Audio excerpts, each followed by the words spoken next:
Jóvenes, un muy buen día a cada uno de ustedes. Después de mucho tiempo nos volvemos a encontrar para poder seguir trabajando en el área de ciencias sociales. El día de hoy, chicos, vamos a hablar acerca de la economía del antiguo régimen, que lo he subtitulado Entre crisis y supervivencias. Jovencitos, para poder entendernos mejor, les sugiero de que se pongan bastante cómodos, agarren un cuaderno, su lapicero para que vayan tomando nota y así me puedan desarrollar la actividad que les estoy proponiendo al finalizar la presente clases. Bien, jovencitos, esperando de que continúen bien de salud ustedes y sus familiares, vamos a comenzar con nuestra sesión del día de hoy.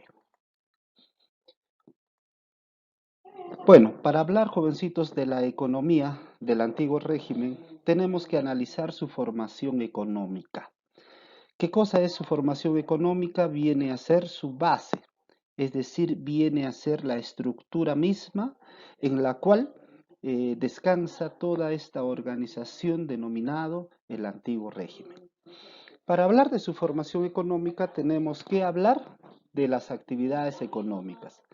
Estas actividades económicas que se desarrollaron fueron la agricultura, la ganadería, como actividades básicas primordiales, y la industria y el comercio como actividades todavía en esa época, jovencitos, como actividades secundarias.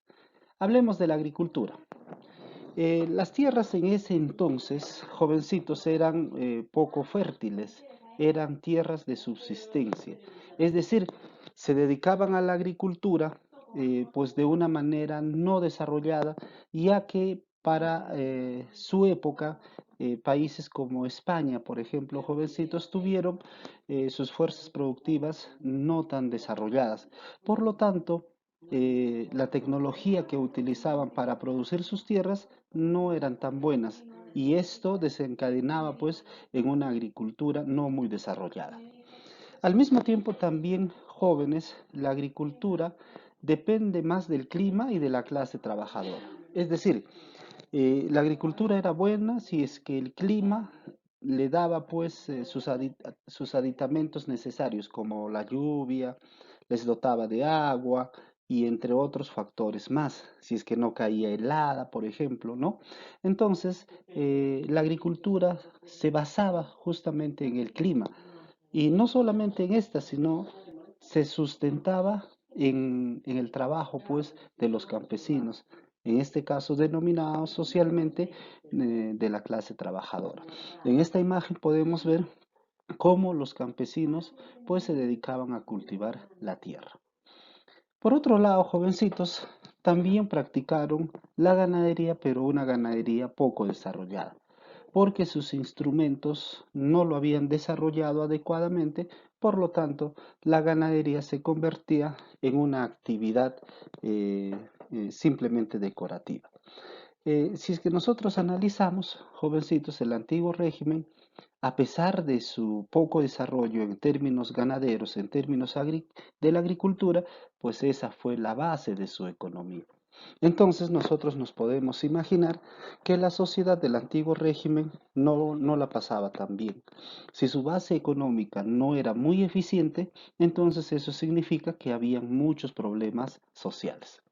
De la misma forma, jovencitos, también ya en ese entonces del antiguo régimen se desarrollaba una industria, pero esta industria, jovencitos, eran practicadas a través de fábricas, ¿no? Que pertenecían a la aristocracia, que pertenecían a la realeza, por eso se les llamaba fábricas reales. Estas fábricas, jovencitos, eran grandes, eran inmensas, pero al mismo tiempo antiguos. Significa que sus maquinarias, que los instrumentos de producción que ellos utilizaban para producir, eran ya pues desfasadas, es decir, eran muy antiguas. De la misma forma, jovencitos, estas industrias estaban destinadas a producir no todos los bienes y servicios que el pueblo necesitaba, que la sociedad necesitaba para ese entonces. Estos, como en ese entonces se encontraban en constantes guerras, pues estas industrias se dedicaban a producir simplemente armas o algunos objetos de lujo, porque eso es lo que utilizaban notoriamente. De la misma forma, jovencitos, el comercio también se practicaba. El comercio era lenta, si bien es cierto, no existía mucho movimiento comercial, pero luego, con el desarrollo de la burguesía, es decir, con el desarrollo de muchos comerciantes que se volvieron millonarios, aparecen los primeros bancos, ¿no? Aparecen nuevas formas de transporte y ante esa situación, jovencitos, el comercio va mejorando, ¿no? El comercio, por lo tanto, se convierte en una actividad económica bastante poderosa.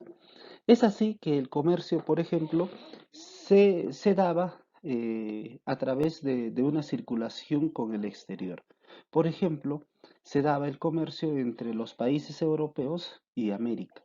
Cuando hablamos de los países europeos, por ejemplo, quienes comercializaban con América, podemos encontrar nosotros a España, porque entre España y América, o en otras palabras, sus colonias, había un monopolio comercial.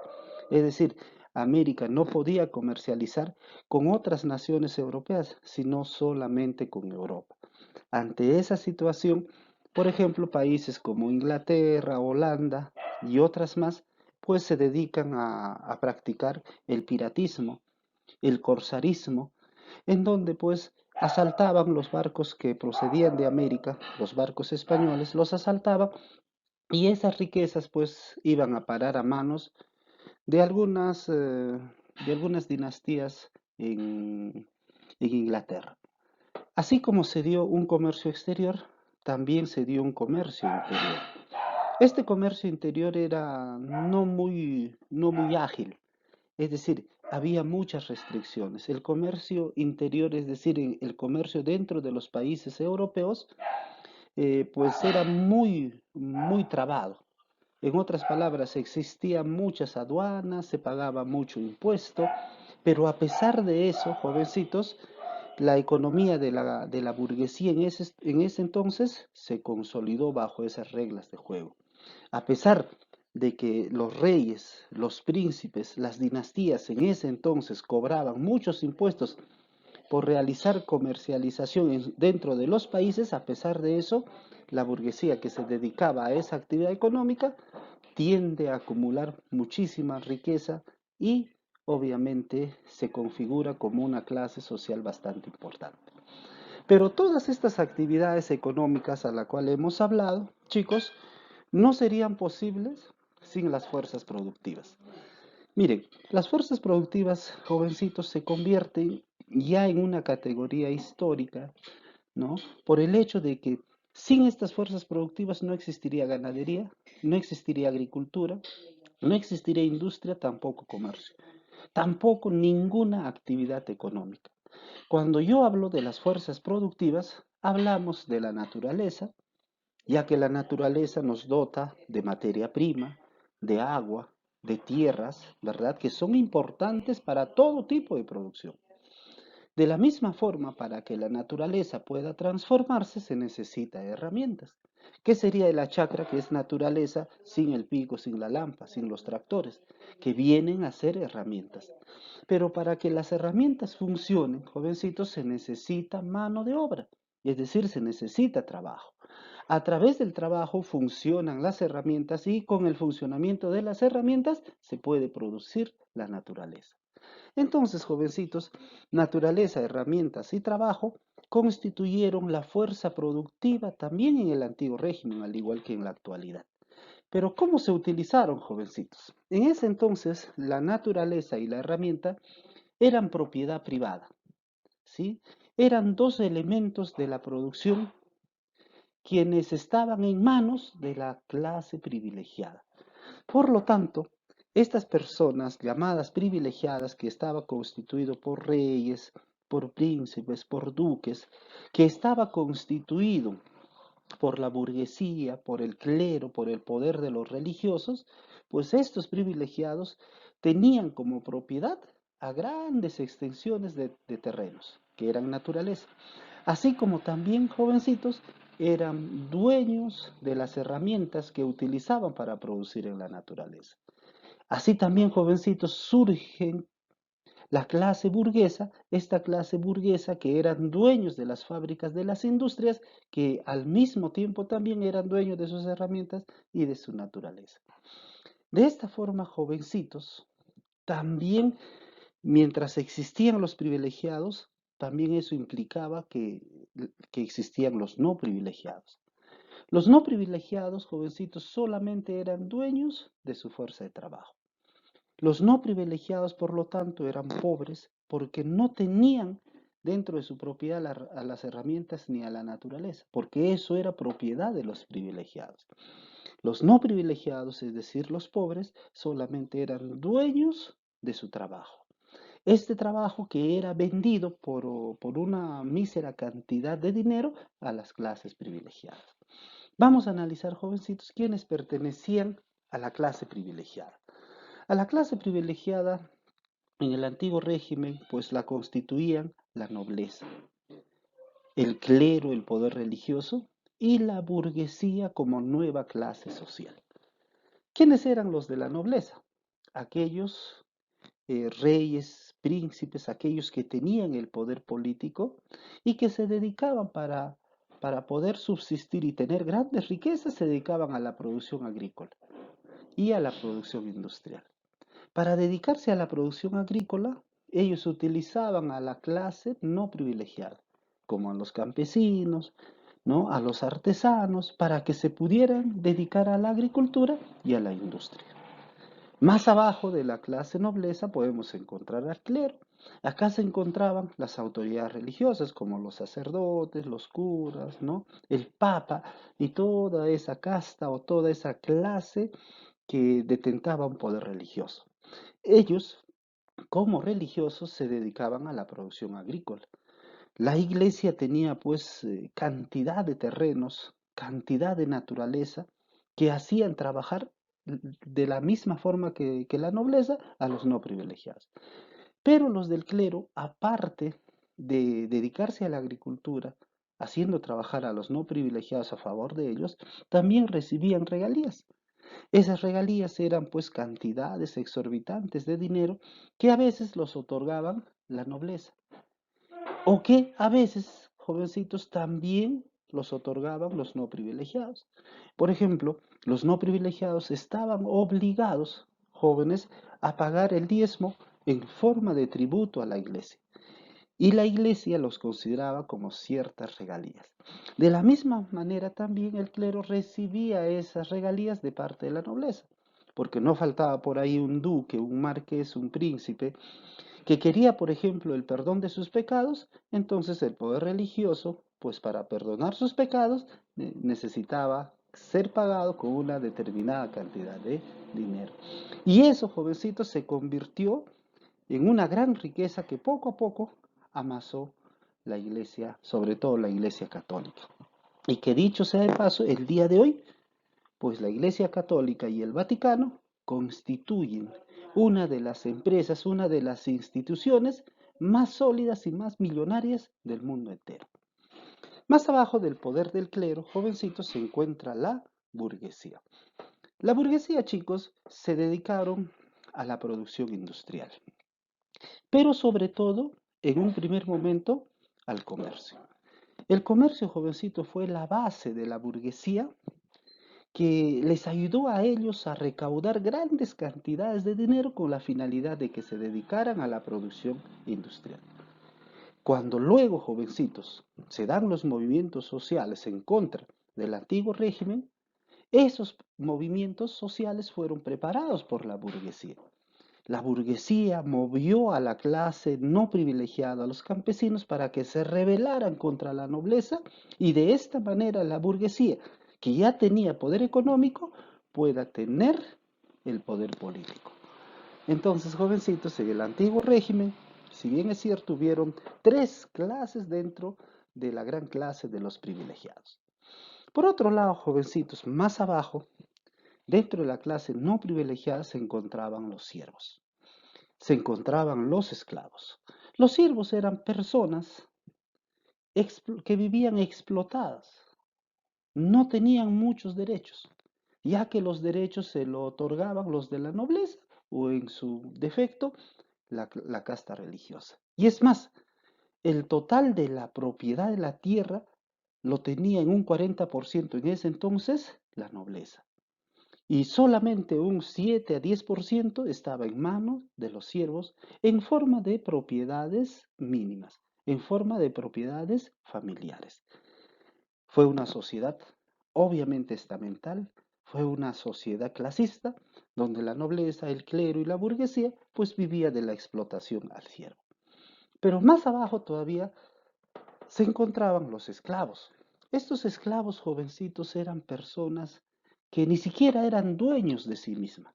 Estos esclavos jóvenes trabajaban de sol a sol sin tener ningún derecho y lo hacían a favor del clero, a favor de la nobleza y en algunos casos incluso hasta a favor de la burguesía.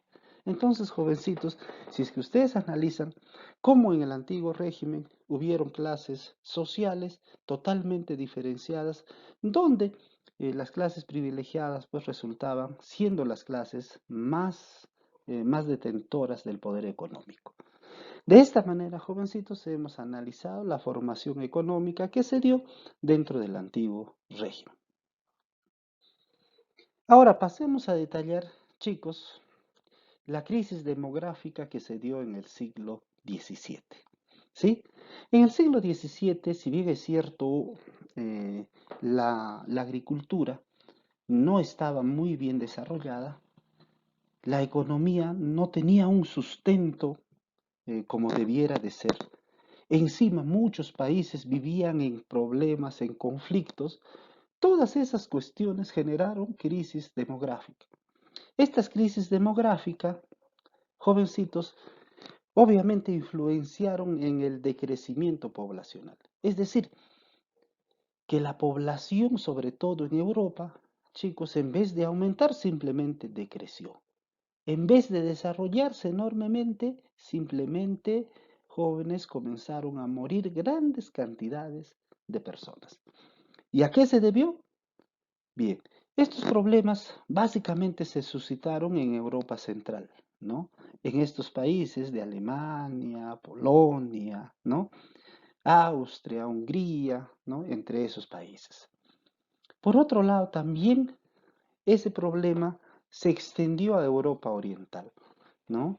Donde uno de los países representativos es la famosa Rusia. Pero ¿cuáles fueron las causas, jovencitos, para esta crisis demográfica? Las causas para esta crisis demográfica, jovencitos, fueron las famosas epidemias. Epidemias como las que estamos viviendo el día de hoy, chicos, en este caso el coronavirus, también en el siglo XVII, en Europa, jóvenes, se dio una epidemia inmensa. Esta epidemia, chicos, mató a millones de personas. Producto de ello, la población europea disminuyó enormemente. Al mismo tiempo, dentro de las causas podemos encontrar a las guerras constantes que se daban, ¿no? entre algunos países en la Europa. Sobre todo, las naciones alemanas se peleaban entre ellas antes de constituirse como una nación única, ya que Alemania, jovencitos, recién a partir del año de 1871 se considera como un país unificado. Entonces, estas guerras, jovencitos, dejaban muertos tiradas por doquier. Esos muertos generaban pestilencias enormes y esas pestilencias, jovencitos, generaron epidemias. Y esas epidemias tuvieron consecuencias mortales para millones de personas en la vieja Europa. De la misma forma, jovencitos, las guerras traen crisis económicas. Cuando un país está en guerra, obviamente ese país gasta más dinero de lo que debería de gastar. Ante esa situación, se vieron crisis económicas en casi todos los países europeos. Entonces, ante esa situación, jovencitos, surgieron las famosas hambrunas. Como no había, chicos, mucha economía, los países no podían cultivar de una manera normal. Y como si esto fuese poco, se daban las malas cosechas por los malos tiempos. Las guerras jugaban un papel en contra de la producción agrícola. Y todo eso, jovencitos, hizo posible, pues, de que la población europea, en vez de crecer, en vez de desarrollarse más y más, simplemente decreciera. Bien, jóvenes. A continuación, vamos a ver, chicos, las doctrinas económicas que se dieron en la vieja Europa en el siglo XVII.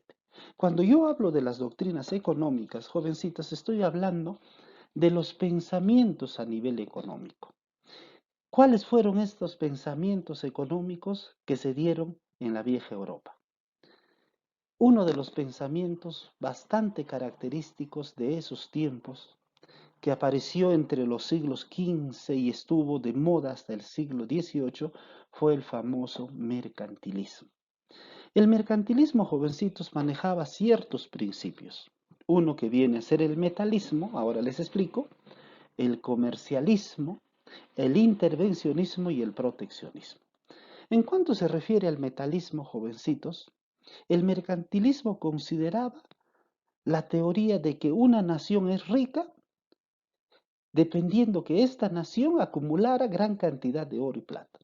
Es decir, el mercantilismo consideraba a un país como rico, a un país como poderoso, como desarrollado, siempre y cuando este país tenga abundante oro, plata, metales preciosos. De la misma forma, jovencitos, así como se daba la doctrina del metalismo dentro del pensamiento económico mercantil, también se dio el otro principio llamado el comercialismo. Ellos decían que la agricultura, la industria y el comercio son actividades importantes. Ellos consideraban que estas actividades deberían de ser guiadas por el comercio, ¿sí? En otras palabras, la agricultura es importante para poder producir bienes, para poder producir alimentos. La industria también para producir bienes y servicios. Pero tanto la agricultura como la industria, dice, deben ser reguladas por el comercio. Y el comercio debe tener un objetivo, decían. El comercio debe tener el objetivo de acumular bastante oro y plata. Es por eso que estas ideas comercialistas dentro del mercantilismo, jovencitos, fueron pues aprendidos por los españoles, motivo por el cual cuando se dio la invasión al imperio incaico, Pizarro y sus huestes, por ejemplo, trajeron esta idea del mercantilismo, el comercialismo y el metalismo como pensamiento del mercantilismo. Es por eso cuando ellos llegaron acá, nos invadieron, se desesperaron pues por buscar oro y plata, ¿no? Eso tiene un significado, tiene toda una concepción doctrinaria.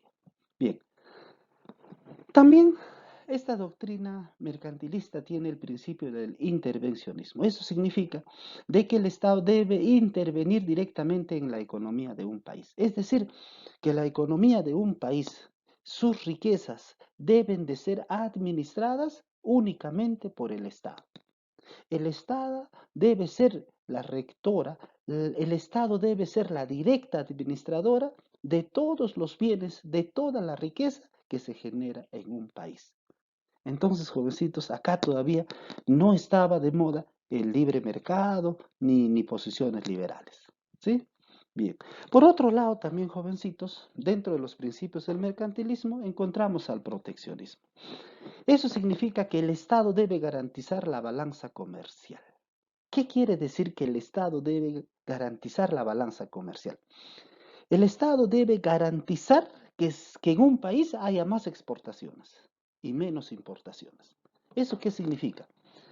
Un país debe de vender más sus productos, lo que produce a través de la agricultura, a través de la industria. Debe vender más. Y debe de comprar menos de otros países. Es decir, debe de recibir más dinero por sus exportaciones y debe gastar menos dinero al momento de comprar productos de otros países. ¿Quién debería garantizar todo esto? El Estado. Entonces, jovencitos, bajo estos principios se dio el funcionamiento del mercantilismo dentro de los siglos del XV hasta el XVIII. Por otro lado, hablemos de sus representantes. ¿Quiénes fueron los famosos mercantilistas de la época? Uno de ellos fue el famoso Montesquieu, ¿no? Que escribió un librito acerca del Tratado de Economía Política. ¿no? Ahí hablaba de las principales ideas del mercantilismo. De la misma manera, otro representante inglés vendría a ser Thomas Moon, ¿no? O Thomas Moon, quien era un mercantilista inglés que también estuvo a favor de esta doctrina económica. De la misma forma, Antonio Serra, quien hablaba muchísimo acerca de la causa de la abundancia del oro y de la plata. Es decir, él planteaba que un país, una persona, si no tiene oro y plata, simplemente se encuentra dentro de la clasificación de los pobres. Pero si alguien, un país o una persona o una organización tiene oro y plata, significa pues de que ha desarrollado su economía enormemente. Por otro lado, también hay un conocido pensador, Juan Colbert, ¿no? Quien sacó una teoría denominada el colbertismo, donde también a grandes luces hablaba a favor de las posiciones mercantilistas. Entonces, jovencitos, estas ideas mercantilistas, como parte de las doctrinas económicas del siglo XVII, no solamente estas se entablaron dentro de la vieja Europa, sino también otras doctrinas. En este caso hablemos del fisiocratismo. El fisiocratismo, jovencitos, entró en boga en el siglo XVIII. Vayamos a hablar de algunos principios del fisiocratismo. El fisiocratismo nos dice que la ley natural es aplicable a la sociedad y a la economía. Se opone a lo artificial. ¿Qué significa ley natural? La ley natural significa de que el ser humano debe respetar las leyes de la naturaleza y solamente económicamente se respeta las leyes de la naturaleza practicando la agricultura. Es decir, los fisiócratas decían que la agricultura debería ser la economía básica de toda sociedad, porque practicar agricultura significa respetar las leyes naturales. Por otro lado, jovencitos, decían que el desarrollo de la agricultura, ¿sí?, es igual al desarrollo económico. Ellos sostenían que un país que se dedica a la agricultura tiene asegurado su riqueza, tiene asegurado su desarrollo económico. Por otro lado, jóvenes también planteaban implantar un único impuesto, el impuesto a la tierra. El comercio y la industria son irrelevantes. Ellos decían, en un país, la actividad que más se debe de desarrollar debe ser la agricultura. Por lo tanto, aquellas personas que se dedican a la agricultura deben pagar un impuesto al Estado. Ese impuesto debe llamarse el impuesto a la tierra. Mientras que el comercio y la industria, como deberían de ser actividades secundarias, simplemente eran irrelevantes, no tenían mucha importancia. Por otro lado, el lema del fisiocratismo en estos términos era el laissez-faire y el laissez-passer. ¿Qué significa esto? Dejar hacer, dejar pasar. ¿Eso qué quiere decir en términos sencillos? Que el Estado no debería de intervenir en la economía. ¿Eso qué significa? El mercantilismo decía de que el Estado debería manejar la economía en un país. El fisiocratismo decía que el Estado de ninguna manera debe ser parte de la economía. Por lo tanto, la economía en un país debe ser libre. No debe intervenir el Estado, solamente el mercado. Incluso existió un gran economista, Vicente Gurnay, fisiócrata, quien planteó este postulado. De la misma forma, jovencitos, dentro del fisiocratismo, estos planteaban de que existían dentro de este tipo de economía tres clases sociales. Uno, quienes eran los terratenientes, quienes eran los rentistas, los dueños de la tierra, quienes alquilaban su terreno, ¿a quiénes? A los campesinos, quienes eran los productores, quienes eran la segunda clase social, y aparte de los campesinos y terratenientes que se dedicaban a la agricultura eminentemente, también estaban los artesanos. ¿Y quiénes eran los artesanos? Eran personas estériles, personas cuyo trabajo no tenía relevancia o no era importante. Entonces, jovencitos, para el fisiocratismo existió o debería existir tres clases sociales. El terrateniente, quien debería alquilar, quien debería hacer trabajar en sus tierras al campesino, quien debería ser el productor directo, y los artesanos, quienes deberían fabricar camisas, zapatos, otros tipos de bienes que no eran una clase tan importante para esta idea económica. Por otro lado, jovencitos, consideraban los fisiócratas la única clase que produce, dice, era la campesina. De la agricultura proviene la riqueza. Los fisiócratas, de alguna manera, por así decirlo, jóvenes, le daban cierta importancia al rol que desempeñaban los campesinos dentro de la economía, dentro de la producción. Por lo tanto, ellos decían que la agricultura era la única actividad que produce riqueza. Entonces, jovencitos, como ustedes seguramente me han entendido, el fisiocratismo se convierte en una tendencia económica, en una doctrina económica que considera a la agricultura como la principal actividad económica. Bien, luego de haberme, jovencitos, entendido sobre lo que es la economía dentro del antiguo régimen, chicos, van a desarrollar ustedes una actividad. Esta actividad está en el cuaderno de trabajo que el colegio seguramente les ha dado, pero no es necesario que tengan este cuaderno de trabajo, ya que acá yo lo estoy considerando, yo lo he pegado del cuaderno de trabajo virtual que yo tengo en mi computadora y les estoy planteando esta actividad. Luego de la clase, observa la imagen, ustedes tienen que observar la imagen, luego completa el cuadro de acuerdo a las preguntas que se vienen planteando. De la misma forma, jovencitos, ¿no? Acá dice, en pareja lean la información de las páginas 12 y 13. No es necesario organizarse en pareja, como yo ya les he explicado el tema, lo pueden hacer de manera individual. ¿Sí? Si tienen su texto en casa, ¿no?